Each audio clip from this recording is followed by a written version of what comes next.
Imagine this.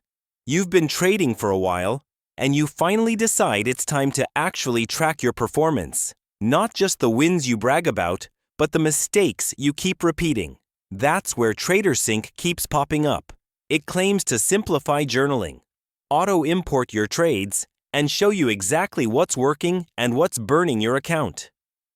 Sounds perfect, right? So here's how to actually use it in 2025 without getting overwhelmed.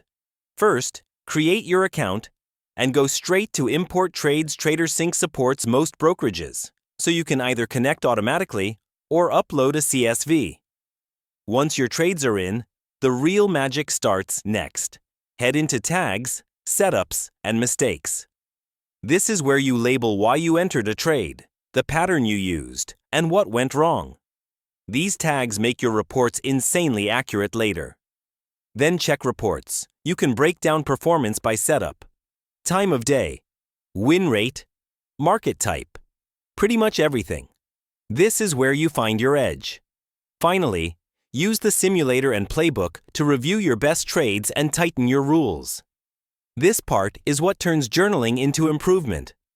So overall, TraderSync is worth it if you're serious about leveling up your trading, but only if you actually track consistently. If this helped, like the video, drop a comment and subscribe for more trading tutorials.